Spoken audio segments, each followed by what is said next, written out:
शहर के रंगियाना मोहल्ले में सोमवार को एक दर्दनाक हादसा हो गया। जर्जर घोषित एक मकान की ऊपरी मंजिल तोड़ने का काम चल रहा था, तभी बीम टूटने से पूरा मकान भर कर गिर पड़ा।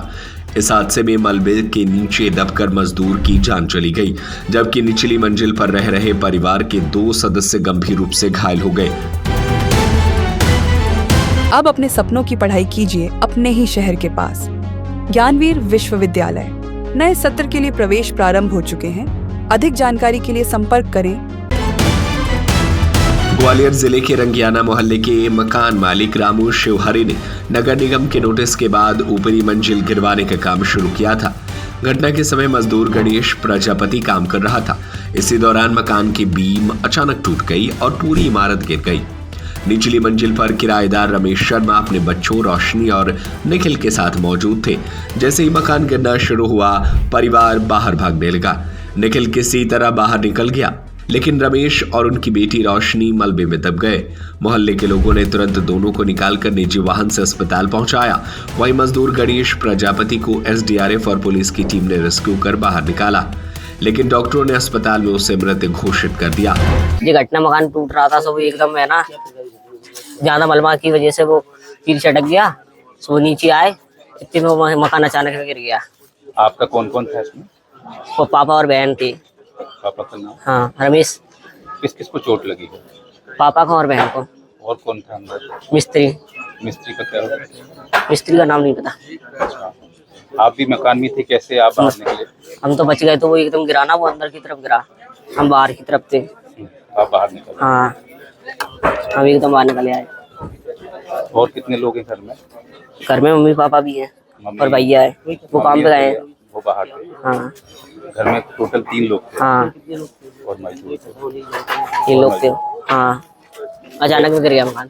बहन को भी चोट लगी? हाँ, बहन को भी लगी है और पापा को लगी है। घायल रमेश की पत्नी वर्षा शर्मा ने मकान मालिक पर गंभीर आरोप लगाए। उनका कहना है कि मकान मालिक ने उन्हें कभी नहीं बताया कि यह मकान जर्जर घोषित हो चुका है और ऊपरी मंजिल का काम चल रहा है।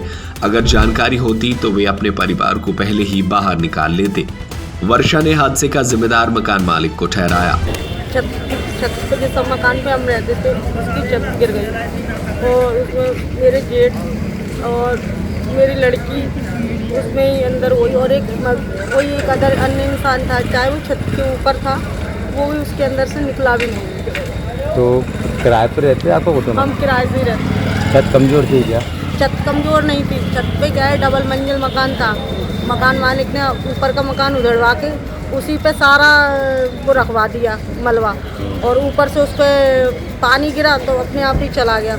या जब मकान आपको तोड़वाना ही था या कुछ, तो एक बार अलर्ट तो करते, हम लोगों को बोलते कि हम खाली कराना चाहते हैं या हम तोड़वाना चाहते हैं। उन्हें ऐसा हमको कोई वो नहीं दिया था। मकान का कौन सा हिस्सा गिरा और किसकी? ऊपर का छत, सबसे ऊपर छत ही गिरी। मकान मालिक का नाम क्या है? मकान मालिक का नाम तो मुझे नहीं पता, पर कोई मतलब घर जानती हैं, पर उनका मकान मालिक। आप भी वहीं रहते थे क्या? रहते क्या, मैं तो मेरी तो लड़की है अंदर। किसकी मृत्यु हुई है? मृत्यु का वाले का पता नहीं है मुझे, मतलब इतना अवर्ड नहीं है कि अंदर ऊपर से जो 3 जने थे उसमें से 2 जने निकल चुके हैं, 1 जने अंदर ही हैं। मतलब अभी मेरे को कंफर्म नहीं है उसके अंदर ही। कौन कौन थे अंदर थे? अंदर थे रोशनी थे, और रोशनी के बड़े पापा थे, और रोशनी तो निकल आई है, बड़े पापा निकल आए। सबकी उम्र कितनी होगी? लड़की की उम्र है मेरी की 18 साल में 2-3 महीने कम है, और उनकी है 40-45 साल की उम्र। और उनके तो हाथ का वो हो गया, और उसकी जो लड़की है उसको न्योंदी चोट लगी है, तो पूरा सुन्न हो गया। जो मृतक हुआ है उसका कुछ आपको मालूम है कौन है? कुछ भी मेरे को वो कौन था?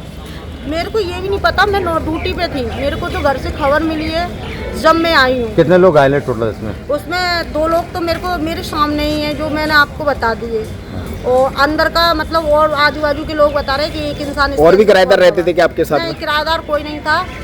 जो तोड़वा रहे थे मकान उसका मजदूर है कोई, वो उसकी हाँ, मृत्यु हुई उसकी मृत्यु। है। तो कहाँ की घटना है ये घटना है रानीपुरा है, वहाँ की घटना है। थाना कौन सा लगता है? थाना लगता है मल्लगढ़ा। क्या लग रहा है आपको जो आप मकान मालिक के ऊपर बता रहे हो कि मकान खाली कराने को लेकर? मकान मालिक के ऊपर हम तो भैया गरीब इंसान है, हमारा तो बहुत नुकसान भी हो गया है, कम से कम 1.5-2 लाख रुपए का नुकसान भी हो गया। बच्चों का भी लग गई। अब हम बताओ कहाँ बच्चों को, बीमार लड़की अब गिरी है, कहाँ कमरा ले, कहाँ लेके जाए, कहाँ ना। तो हमें सरकार का भरोसा है, हमें कोई कहीं से कहीं तक कोई मदद देने खड़ा हो तब तो हम जो मानेंगे, नहीं हमें कोई मदद। मेरी तो लड़की। एसडीएम नरेश बाबू यादव और सीएसपी कृष्णपाल सिंह यादव का कहना है कि मकान जर्जर था और नोटिस जारी किया गया था। हादसे के बाद पूरे मामले की जांच की जा रही है। स्थानीय लोग मानते हैं कि नगर निगम समय पर कार्रवाई करता तो यह घटना टल सकती थी। इस हादसे से पूरे इलाके में दहशत और गुस्से का माहौल है। थाना ग्वालियर के रंगियाना मोहल्ले में एक मकान में काम चल रहा था। उसके फर्स्ट फ्लोर पर मकान तोड़ाई का काम चल रहा था, जिसमें एक मजदूर और कुछ उसमें किराएदार रहने वाले थे। तो मकान अचानक से धसक गया, छत धसक गई उसकी, जिस वजह से 2 लोग जो दब गए थे तो उनको एम्बुलेंस के माध्यम से रेफ़र कर दिया है, हॉस्पिटल के लिए भेज दिया है। और एक व्यक्ति और दबा है। कुल मिलाकर टोटल 3 लोग दबे थे। एक व्यक्ति को निकालने का काम चल रहा है, जिसके बारे में पता चला है कि वो मजदूर यहाँ पे काम कर रहा था। किसका मकान है, कौन रह रहा था? मकान से भरे हैं, रामू से भरे, उनका यहीं के हजीरा के निवासी हैं, उनका मकान पता चला है। तो किराएदार थे? ये किराएदार थे। जो शुरू में जो एम्बुलेंस के माध्यम से भेजे गए 2 लोगों को, वो किराएदार थे, और बाकी जो अभी व्यक्ति दबा है वो मजदूर है। अब अपने सपनों की पढ़ाई कीजिए अपने ही शहर के पास। सागर शहर से मात्र 12 मिनट की दूरी पर स्थित है ज्ञानवीर विश्वविद्यालय, जहां आपको मिले सुविधाजनक बस सेवा, आधुनिक कैंपस इंफ्रास्ट्रक्चर, अनुभवी शिक्षकगण और एक उज्जवल करियर की गारंटी।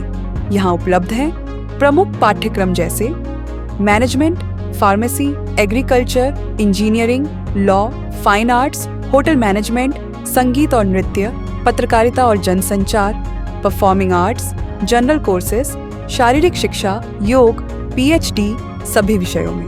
नए सत्र के लिए प्रवेश प्रारंभ हो चुके हैं। अधिक जानकारी के लिए संपर्क करें 977 0 522 117 या 977 0 523 279।